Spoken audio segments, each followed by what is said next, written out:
This is my miter saw. It's been a great saw for several years, but there's a couple of things that desperately need to be changed.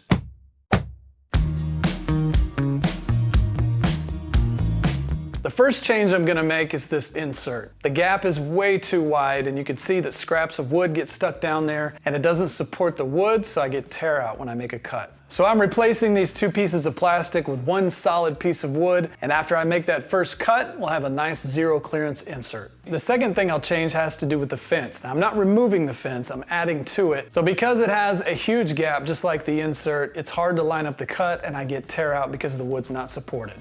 With the combination of a new insert and sacrificial fence, we'll have zero clearance to more accurately line up the cut, and it will also support the fibers better, so we'll have less tear out. I'm also going to improve the dust collection on this saw because it is terrible, as are most miter saws.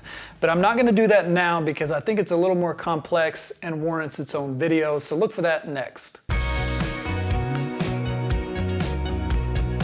So to replace this, these are two different parts, and I need to trace the outline of this. So I'm going to put some Gorilla Tape to tape these together and sort of remove it like that. This is also a very weird depth, so it's just over 1/4 of an inch. So I'm going to have to resaw a piece of wood and plane it down a little bit to get it to fit. Now I'm going to tape this up, remove it, and then go over and trace it.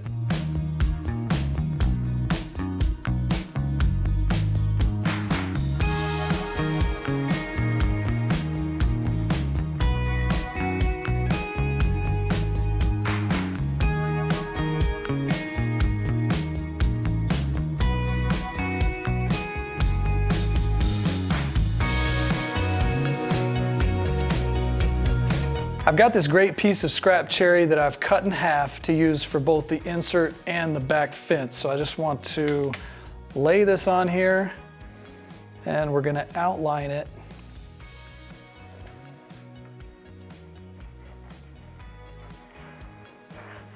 I also want to make sure that I mark the holes for the screws.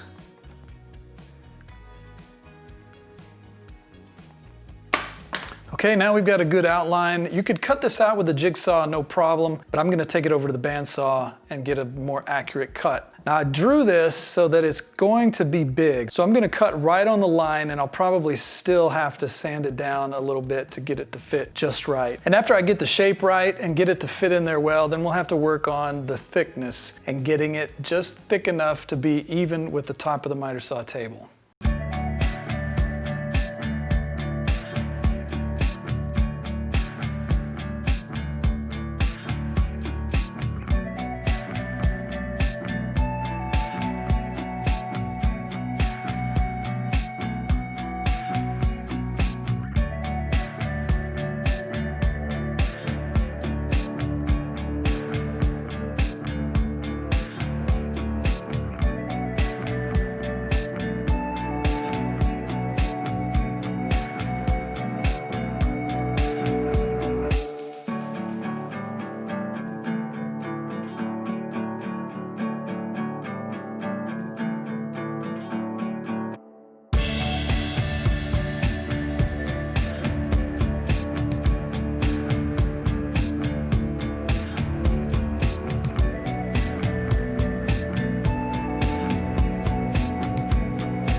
If your miter saw's factory fence has a couple of holes on each side like this one does, then the install is really easy. If not, then you'll just have to drill your own holes. I had these hex head slotted screws laying around, but they're just a little bit too long, so I'm gonna have to use some extra washers with them.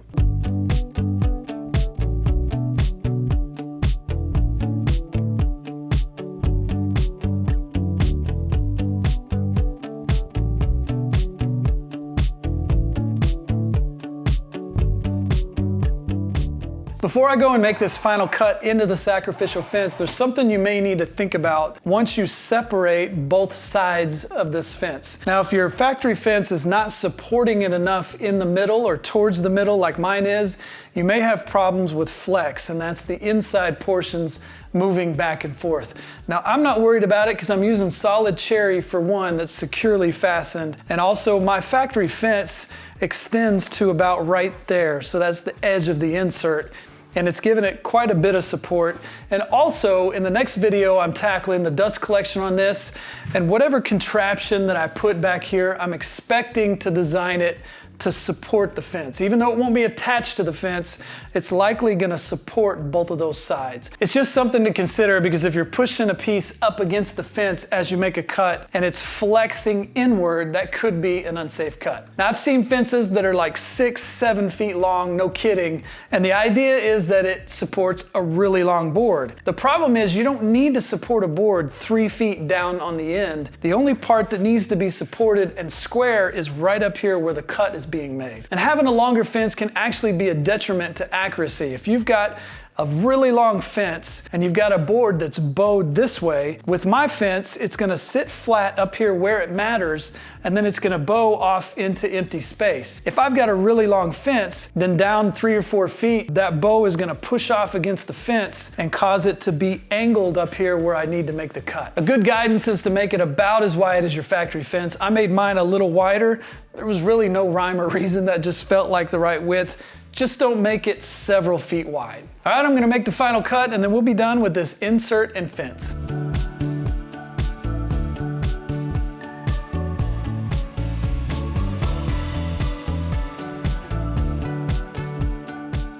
One other consideration to think about is when you're choosing the thickness and the height of this fence, and you'll see this in just a second when I show you that mine hits. Whenever you're making a chop, you wanna make sure that there's plenty of clearance there and that you're not hitting anything on the saw.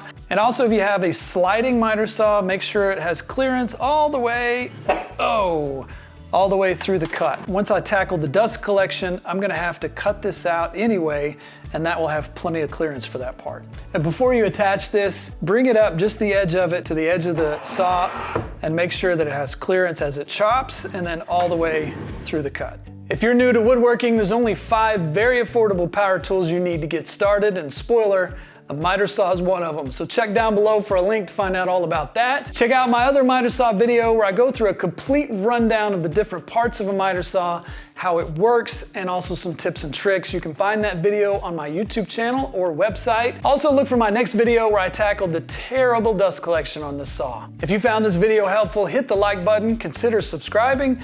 Thanks for watching, and I'll see you next time.